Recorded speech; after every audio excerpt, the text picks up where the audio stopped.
As Vim has outlined, this talk is really about our experience of launching our first open access journal. The talk will cover some of the considerations we had in launching this journal and what we learned. First, a bit about the Royal Society and open access at the Royal Society. We've been doing open access for a reasonable while now. We turned all our journals hybrid in 2005 with Sherpa Romeo Green. We use a CC BY license for open access. We operate some sort of transparent pricing mechanism. What we mean by this is that we take into account the number of open access articles we publish in setting our subscription prices. We launched Open Biology, a pure gold journal, in 2011. This is what this talk is about. And I'll just say a bit at the end about our new journal, which we launch in a couple of weeks. Okay, I want to take you back in time, a long way back in time to 2005.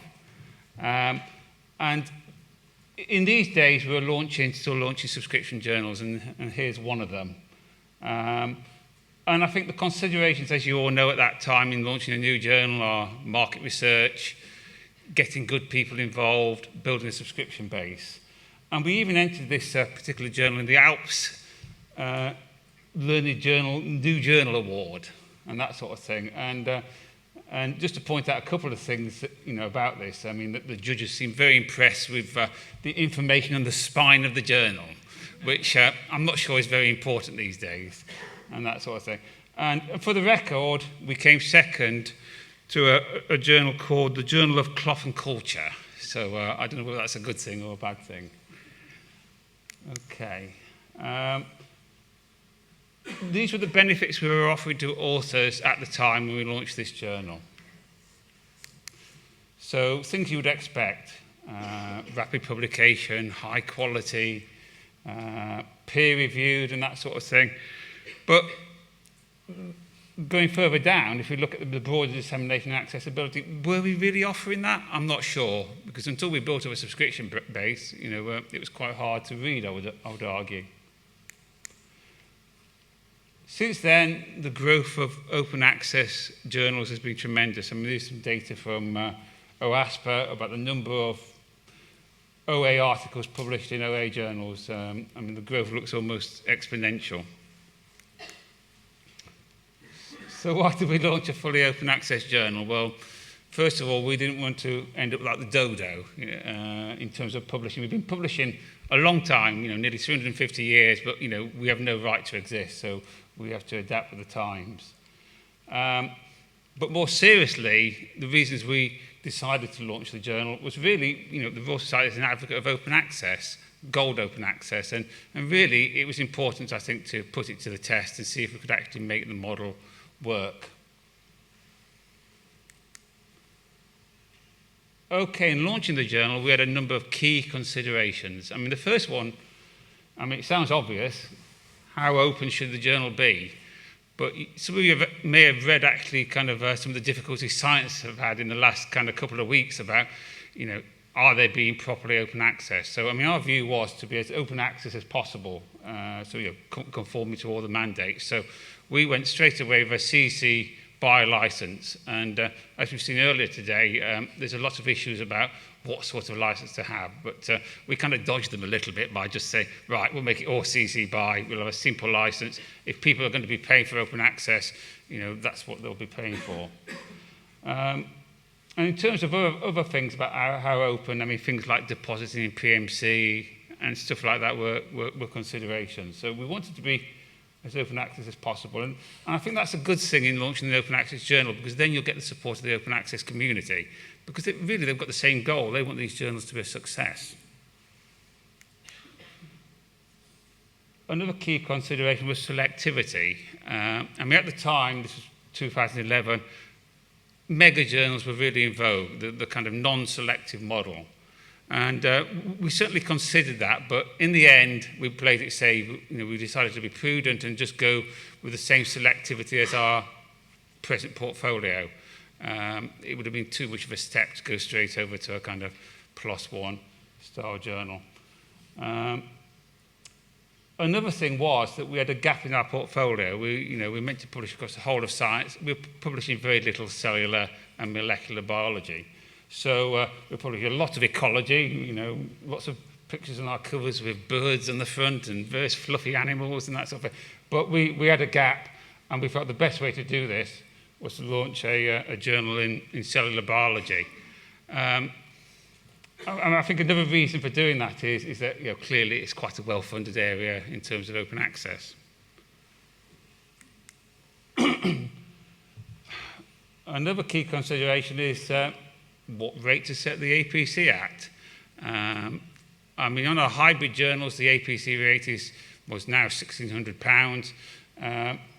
We decided that £1,200 on this, and how we came to that conclusion, it was a bit of a black art, really. I'm not saying there's that much logic in it, but we looked closely at the actual costs of running this kind of journal. It was obviously online only as well. And we took the view that initially we would have a full waiver, and I think that's, in general, that's the kind of general feeling about launching open access journals. You have to, establish, a readership and author base before you can expect people to pay. And also, this was a kind of weaker area for us in terms of subject.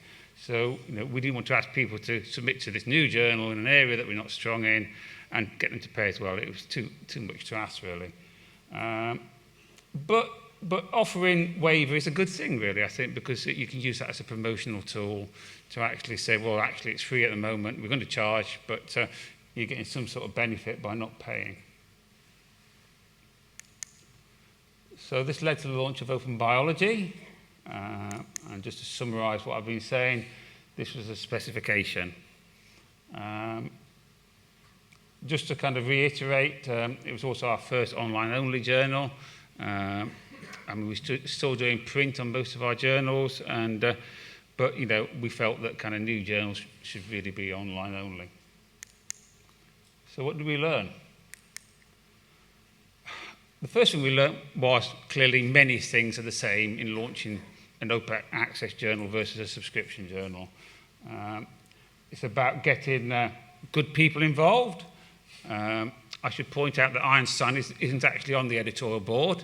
His cell biology was too weak, we felt. But getting the right people on the board, getting top people involved. Content is still king in any journal. If it's low quality, it's going to fail. So, we had to set fairly kind of strict selection criteria. And also, clearly, we need to get the journal in the right places as well, on PubMed, on Web of Science. Still vitally important. As we've seen in other talks, that these are some of the main ways people actually discover journals. And being in cell biology, the editorial board was really, the number one priority was getting on PubMed. It was almost an obsession, but clearly that was our priority. As an aside to that, getting on PubMed, it's actually quicker if it's an open access journal, because you can get in through PubMed Central. So that was quite helpful. The second thing we learnt is that open access journals align quite nicely with the mission of learning societies. Quite often, learning societies has something that in their mission about disseminating whatever they do to the community and that sort of thing. So it fits in well, and we were able to, I think, leverage that a little bit, because for instance, in 2012 we launched a report on open data, and clearly there's a lot of synergy there. We were quite keen to have open data on the new journal. Thirdly, open access is a big benefit to everybody, and I don't think we really realised this so much until we actually launched the journal. It's not just about the author; it's about the whole research community, and there's a number of benefits for a range of stakeholders. For instance, science can benefit by speeding up the research cycle. People don't have to wait 12 months for an embargo to actually see the content, so it can speed things up. University and funders. We certainly talked a lot to people like the Wellcome Trust at the time. They were very helpful. They didn't tell us they were launching a journal of their own, but they were very helpful to us. But, in terms of, for instance, licensing, they were very helpful in terms of what they felt they needed and what we could help with. Getting involved with the open access community, we felt this was important. The open access community can help. So things like Open Access Week, that's a useful kind of marketing opportunity. I'm not sure I'm allowed to say this, but OASPA, the Open Access Publishing Association, was very helpful. So we joined them as well. And obviously everybody should be a member of ALPS, but it's worth considering joining OASPA as well, because I was actually quite surprised, because it's very kind of business-like. It's not full of kind of open access zealots. They're practical people from people like BMC who basically want to make gold open access work. Marketing, as you would expect, much of the marketing is the same as any journal. But one thing we did in addition was we set up a kind of membership scheme, a supporter membership scheme. And the way this would work would be that institutions, for a fee, could join the membership scheme, and their researchers would receive a discount on the APC. I mean, obviously we weren't charging for open biology, but we were doing this across the board. And the idea is that giving the institutions a stake in actually promoting open access, promoting what we're doing and that sort of thing. And I think that worked quite well.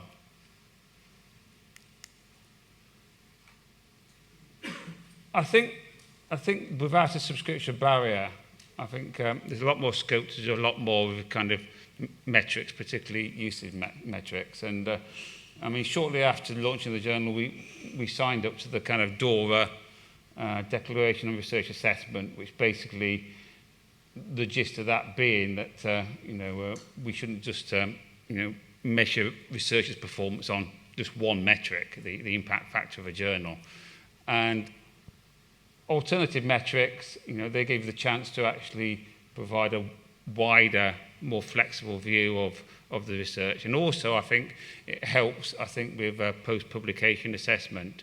And so, we trialled things like the altmetric donut, which I think was interesting. Okay.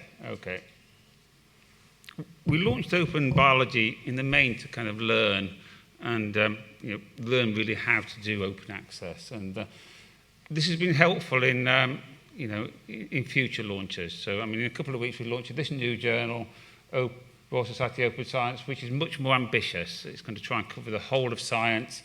It's going to operate on a kind of +1 objective peer review model, with the idea being that we're still going to publish good science, but we're going to take out the element of selectivity in terms of, is it important, is it press releasable, and all this sort of stuff, and really just put it out to the community to let the community decide. And I think openness is a kind of philosophy in terms of open data.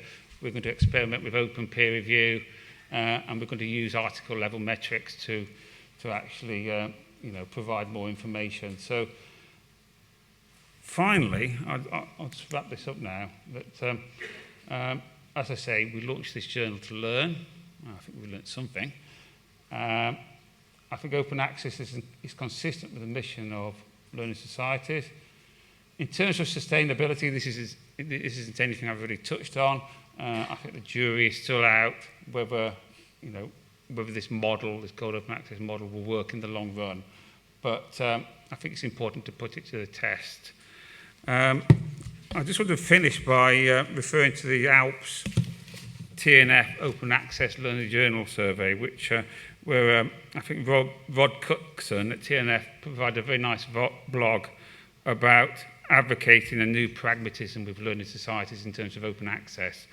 And the survey seemed to show that 50% of societies now are planning some kind of open access journal, and I would definitely advocate at least trying that. So thank you very much.